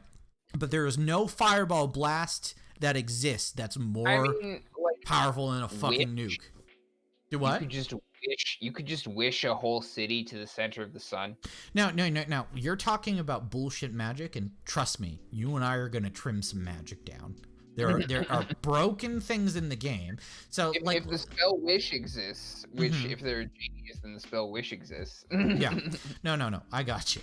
So what I would say is that we are 100% going to have a change log where we're introducing house rules that we discuss as this game goes on, because version 1.0 of this game is definitely going to be exploratory of what we can do in the text format. So I would say like the reason I'm trying to keep it simple is because I imagine. Oh, you want to go? You want to do no mat? Like that's how you introduce it. Is like if you want to do like some like limited like you want to know magic and then introduce the elements of the magic system as you develop them. I guess my brain was more no technology and then introduce the elements in there, like as far as the players are aware. The thing is, technology is the magic, and so you're just replace any instance of magic with technology, and so you're starting with a no tech. This is like Stone Age coming out of their like shelters kind of thing, and they're like discovering technology, and those are their magic items. Yeah. I guess I'm just trying. I don't want a cyberpunk campaign either, dude. I'm not gonna lie to you. Okay. Okay. I'm not gonna lie to you. I get where you're coming from. What you want, then. I don't know what you want. No, I got you. I'm trying to articulate, right? So I do want it to have those elements, but I want it to start like I want everyone to think they're joining a normal fucking campaign. I want them to think that. And then I want to start trickling this stuff in. What if the players are alive during the time that all of this is starting to crash together, right? Maybe we're thinking too far ahead into the future of this world. Like, instead of maybe the calamity only happened 200 years ago or 100 years ago, right? Because it sounds like you want to start from the ground up. So if we reverse things back a little bit, right, in the span of time, maybe the players like magic is a new thing. And that's kind of throwing everything in. And then all the people that are alive, like the last generation of someone who was alive during the humanity died 20 or 30 years ago, right? It's the new generation. Magic is a thing, and their world is destroyed. I guess where we decide that timeline of where we're introducing the players into the game dictates how mixed the magic is and the technology is. So I think I still have no differentiation. I like the magic and the technology. Like, what makes the technology have any value relative to the magic is something that you haven't answered yet. Okay. Again, so I feel like I have answered that, so I'll repeat my answer and you can tell me what to do. I believe that technology, if found and reverse engineered in certain cases, has uses that are more applicable than magic items as they are in D&D. I'm not talking about narrative magic. I'm talking about exactly D&D 5th edition magic. So go ahead. I'm sorry. You said something? You said the nuke being one example, but I'm thinking as I said, technology has limitations. Magic does not. And so so it does, right? I understand with your what you're talking about, right? It does have limitations, especially in 5th edition, but it also has costs. Many spells consume resources permanently, right? So there's things spells that consume gold, components that we could make rare in the world, like a lot of the stuff that Dragon does, for example, in the campaign, right? Is possible because we ignore encumbrance, which is something I do want to talk about. So we don't talk about collecting magic items or getting the cut things that would cost for it. In this world, magic would be expensive, and you will goddamn sure you need the components for it, right? That's one thing. I guess I haven't talked about this part yet, but that's something that bothers me. And things like for world exploration and dungeon surfing, I think variant encumbrance is a good idea as well, because it's easier to track those things in a text format anyway. The reason we skip that stuff is because it's harder to track during a campaign. But like magic does have costs, but our experience with magic up until now has been broken because we ignore rules. We straight up ignore rules that are core to making magic work properly. Because it's expensive. Some of the, for example, you know how I do the spell? Yeah, like, unless you have the feat eschew material components in 3.5, like, a lot of spells cost, like, gold and pearls and all kinds of crazy shit. And, yeah, I'm almost certain. So they did try to simplify magic, right? And again, we can change and balance things about magic. I want magic to have limitations, right? What we have right now is people who are frustrated with how magic worked, and house rules have kind of skewed the game, and we get this weird experience with magic, right? So because of that, I think both of my experiences with it too, right? It's kind of skewed my vision of how magic can work. I think that fact that we're running it text-based and can keep track of things like variant encumbrance and what the person has on them more easily through automation with bots and stuff, I think that fixes a lot of the problems, like right off the bat, with how Magic is horseshit. Because the idea of Magic being horseshit comes from the fact that rules are simply being ignored. Like, and that's what stats would you give like a gun? So again, I don't know if I would give them a gun, especially right at the beginning, right? But if I want to talk about guns, okay, so it's a high-speed projectile. So I would start with what is its closest relative to technology that they have. I would say that would be a bow and arrow. So I would look at the bow and arrow, and I would think to myself, okay, how fast is the velocity of this arrow versus the velocity of bullet, and try to make some sort of calculation based off of that. And there's two things. So now what you essentially have is a stupidly powerful crossbow, right? That's what it is. It's a stupidly powerful crossbow you can wield with one hand. So I would change things about its weight. So it's a lightweight weapon, that sort of thing. And then it has limited ammunition because you can't recreate it. You found that ammunition. So you have a stupidly powerful crossbow for however many rounds of ammunition it has. And I would basically amp it up from crossbow rules. Things of like distance and whatnot. So I'd first look up a crossbow and then I would buff from there. That would be the general idea. Obviously, as we introduce things, we would want to do that. And I talked about the RPG earlier. It's a fireball that you still have to aim that does more damage at a longer range, right? And is probably only has one shot unless you found multiple missiles for it. Okay. And I wouldn't want a gun to be a common thing. I would want it to be, I want the players to go, holy shit, it's a gun. Right? I want it to be like, holy, how the fuck did you get a gun?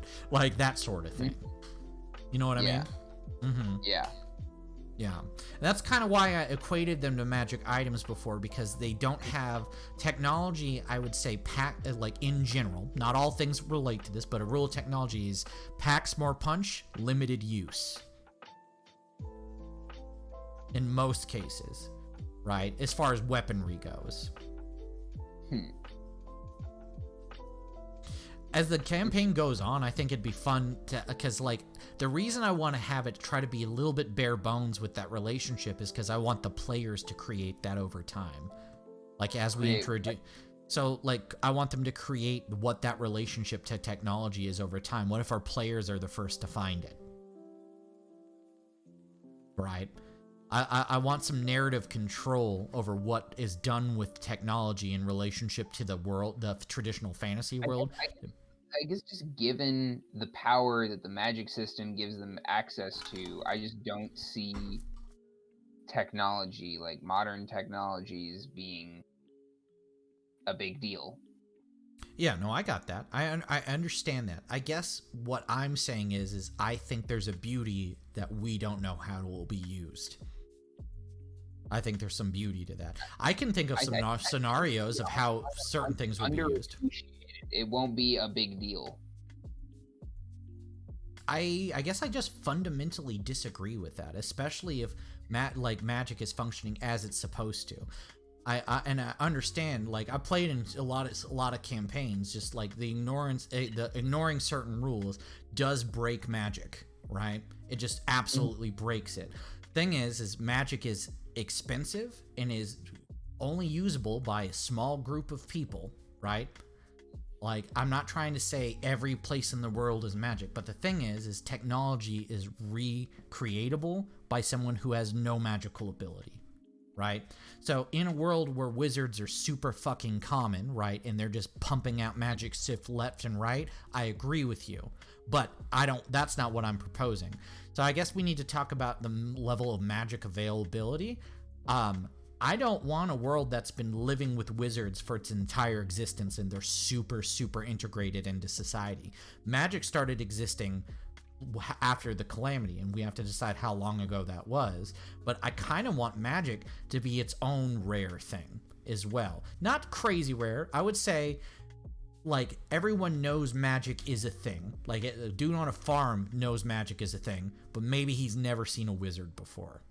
Like, they've heard of Magic. It's just those people exist, but maybe there's not that many wizards, right? I don't think I want an entire society based, like in a lot of D&D fantasy campaigns, magic is super integrated into the world, but I think with the concept of magic not existing before, right, wiping out this planet of technology and basically replacing it, a lot of interesting combinations come from that.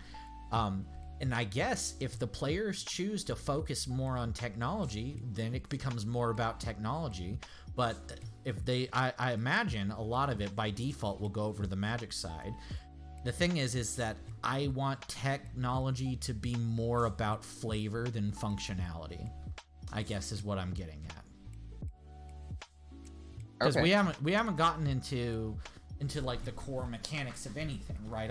Everything we're talking about right now is generalizations, right? I guess just so you understand where I'm coming from is like, I think it'd be cool if we could start running this within a month or so, right? Oh, what's up, babe? I'm on stream in a chat. What's going on? Oh, Wendy sounds dope. Yeah, spicy nugs sounds good. Can I get like a junior cheese? That sounds good to me. It's whatever's reasonable for the price. I would eat as many nugs as you buy me. So, like, a 10-piece sounds nice, but if it's too expensive, do a 6-piece. Alright. Okie doke. Spicy nug sounds pogger, says Luke123. He also says, I could listen to this stuff all day. I love this stuff more than most things in this world. Yeah, nice. So what I was saying is I'd like to be able to run it soon, and the more we have to mechanically change about our like the beginning system, is the more time in preparation it takes to actually run the damn thing, in my opinion.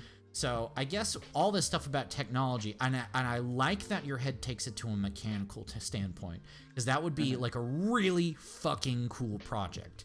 It's just not something we could run like with our friends soon. You know what I mean? I mean, so, there, like, if you ran it just like no magic like campaign, and then introduced the magical components that you created as you made them, like then you essentially start it with just like sort of a bare bones campaign, and then slowly introduce magic, like as though you were introducing magic anyway. I guess what I'm arguing is that D&D without magic, in every case that I've played it or heard about it being played, is lame as goddamn fuck. No magic, not a fun game. That's just honestly what it comes down to. Now, there's people that disagree with that, right? I fully understand that. Those just aren't people that play Dungeons and Dragons. They don't. They play people that that are into Dungeons and Dragons, right? They're there. The magic is part of like that's like what they're there for. Now, I can definitely see running like a one shot or something like that, or a small campaign. But on a campaign that's going to run for a long period of time, it's just. I've never played a good game without magic. I've never played a good RPG that takes magic out, and I've played about 3 or 4 campaigns where there was no magic, and they were awful, every single one of them. Like as a player, I just didn't enjoy it like at all. I'm just trying to be real about it. Like I'm not saying that with meticulous work, blood, sweat, and tears, we could write something amazing that does replace it. I don't have the ability to invest that heavily into a new system, to be honest with you.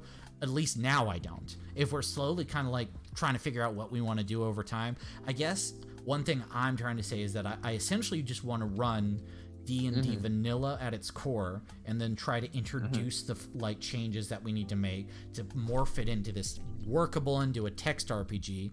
And by the time that's done, we will have partially our own system that we can recreate with all that knowledge that we've gained.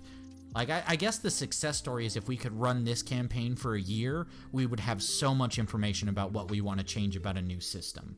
You know what I mean? I'm trying to think like just the relationship between the technology and the magic, because I'm just gonna remain hung up on that until I figure it out. Okay. So I guess really the only way to break that down is to just come up with specific instances, right? Right. So draw me a scenario where magic. So you keep telling me that magic doesn't only matters when technology doesn't exist, right? So you used wish as an example, which I think is at a high level. Technology only matters when magic doesn't exist. Okay, I got you. Okay, I know what you're saying. So let's think of the fact that not everybody makes it to a high wizard level. So wizards are already rare, but high level wizards are incredibly rare, right? I mean, does that make sense? That concept, like, even if they're rare, let's say. Well, I guess like how rare is technology? Because if technology is widely accessible, then that's what makes it valuable. Overwhelmingly rare. Overwhelmingly rare with some things. Then if it's equally rare to magic, then magic is probably more powerful. I agree, but overwhelmingly rare with some things. Like, you're not going to find a lot of nukes or those crazy things that I want to exist in rare places throughout the world, right? Okay, but I mean, as soon as someone figures out the steam piston, then it's steam engine time, and you've got like trains going up all over the place.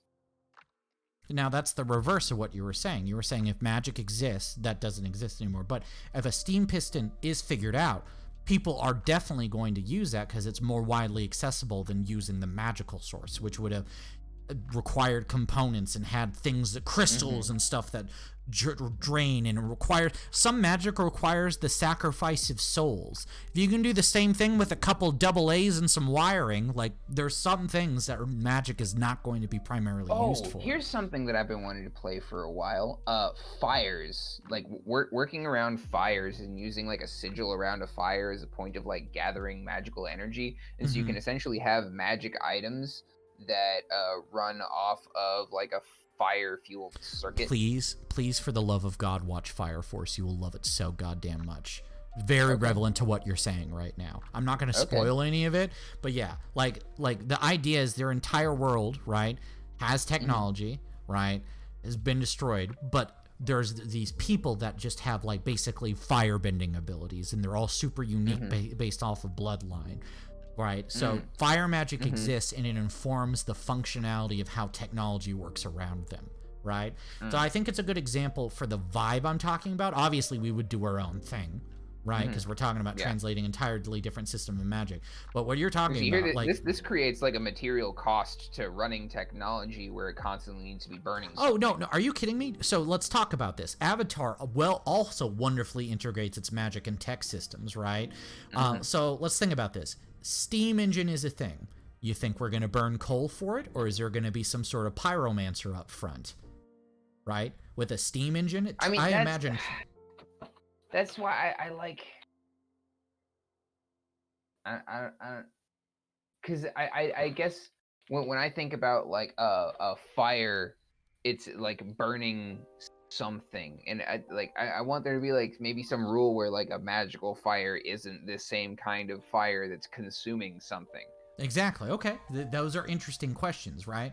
That's the idea. Is like I'm trying to. I guess I think I've communicated then that my actually premise. Like gives it this sort of like cost to it, where it can be like widely spread, but it has like this material cost and a different relationship with energy, where it's like you're taking like the material world around you and you're destroying aspects of it for power. Okay. Magic is a different relationship with power, and that differentiation is enough to set it apart. That's okay. You got it. You're talking exactly what I'm trying to communicate here. Whereas that it's different. There's this distinct different is that relationship between consumption and power, right? And then availability is also part of that relationship. But it looks like chat was talking. I kind of want to play The Last Wizard of the Human Race. Is that a thing I can do? That'd be kind of interesting. If you were the last wizard of the human race. I like the idea. Wizards are a new thing in this world, so... Wizards are a new thing in the world, yeah.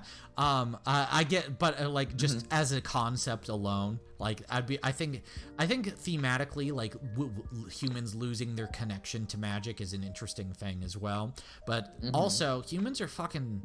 Who the fuck plays human? Like, I don't think I've run into anybody who's played a human in a very long time. Because they're just, on paper, they're just so fucking lame. Which is cool, because if you they separate... get a bonus feat. They're pretty blank. They're very blank slate. Yeah. I know, it's just... I don't know. I feel like if I were to implement something to where humans were disconnected from magic, I would also have to buff them in some way. and like give them some sort of like affinity for physical violence, which I think they have in real humans life. Disconnected from magic? No. That's just an idea that Luke Lee had brought up. Oh, okay. Yeah, no, I'm just saying I do like the concept. I don't know if it necessarily works here, but I do like the concept. But yeah, no, okay. So I'm just trying to like summarize what we've got so far, because I do definitely, I'm gonna be wanting to write some shit down after this. But what we have at the moment is we have a world that so we know we want to build a world, right? Did we get to that point? Okay, so we have to. So one thing we have to, we're building a planet at the very least. Okay, for it to start off. So we need a planet. There's going to be a calamity and a magic MacGuffin that brings magic into the world. We have not figured out fully how much technology and where it is in the world, but we like the idea of tech being a thing before the calamity, right? And then, what if the calamity is just? I like the genie being released. Oh no, absolutely. The only reason I'm giving it like vague terms is because like I would definitely want us to think and be very meticulous about that. Oh yeah. I wasn't sure if you like decided on that, but I like that idea. Of, no, I've not decided. I do like the idea of like it being like due to one entity as well. But also when you think about that, how does that relate to the idea of even early in the conversation of the meta lords that are maintaining the continuity of the world? Perhaps they were formed, maybe the genie is part of them or something like that. He's a part of the continuity of the world, and so they can't fuck with him. Yeah. He's a total NPC. Like he's a constant doing what he's supposed to. He's a constant. Okay. No, I'm not necessarily tied down to any story mechanics yet, but I do like the idea. I do. I think it's a good starting off point. It's just something that I've had like toying around for a while. I didn't have a place for. So okay, I think we have a basic formula, so we can start thinking of ideas of how the world is going to work. But no, for sure, I do definitely like what's come of the conversation so far. I think that was I like having that like point of like distinguishing like technology as like it consumes some kind of fuel, so you need to fuel it. And then magic has fueled as well, but like again, I think the its fuel is like your physical energy, and like, I guess you bring material components to it. But its material components are kind of different. Whereas like, I mean, are they different? I mean, in a universe where the afterlife clearly exists, right? Why sell your soul if you can do the same thing with technology? Right? That sort of thing. There's like high levels of magic that like fuck with life energies and stuff like that, right? To an evil person, maybe that's easier. To a noble person or societies, that's definitely not easier. You know? So it creates, I imagine there'd be a lot more magic being used by the dark side than it would by the light side because of that sort of dynamic with it, right? Like you're not, but it kind of depends. Like obviously I'd have to really kind of go over a lot of the magic systems. But at this point here, we've been going about 2 hours. I think we should cut it off and do another one at some point, right? It's been a little long, but yeah, okay. So in this episode, we got our basic formula for the idea that we want to work on, and we'll kind of get into it a bit later. Hopefully after talking to the guys, maybe we can do some sort of streamed content around the improv things that we were talking about. Obviously we can't stream everything that we're gonna do just because it's a writing process, but that'd be kind of interesting to talk about it, you know. What does your week look like? Is there a day that I could just like bring all the dudes over? So I don't know about everyone coming over. That's something like we'd have to figure out, but let's just talk about when that would be physically possible. That would be Saturdays, Sundays, and Wednesdays. Okay. Yeah, and this week I can't do it Wednesday because I got doctor's appointments all days. But weekends and Wednesdays are when that's technically possible. So if you can get the guys like rounded up, I essentially just got to make sure it's okay with Paige, which she already says it was, but that's not an open thing. I have to make sure she knows it's happening and stuff, you know. Gotcha. All right. Well, as to the stream, thank you guys for all hanging out. It was a good time. Oh, hold on. Sorry, I don't want to ignore chat. I have an idea for setting the World of Light from Smash Bros. Ultimate. Oh, fuck. I remember from Smash Bros. Or make it kind of based off. Oh, you're just talking about using the world. I thought you meant. For some reason, I thought you were talking about not Smash 64, but shippage video content, which would be really stupid for a campaign setting. But I know what you're talking about. I've actually thought about the World of Light campaign setting where we just have like a random generator of stealing like concepts from different mediums. So like having a system to where like literally reality is all over the place based, and we're just stealing concepts from everything and jumping from world to world. I've explored that idea for like a series of one-shots too. But yeah, that's a cool idea. I like the concept. But all right, guys, I am going to close it out because it's been about 2 hours and I need to take a hot, nasty shit. So thank you for joining, and we're going to try to do another one of these. I'm going to be going offline till, I'm going to say 11, so I have time to eat, and then I'm going to stream some Metal Gear Solid 5. Did you have anything you want to say to the people, PJ? No, it's been fun. That's right. Okay, see you guys later, and we'll definitely do another one of these.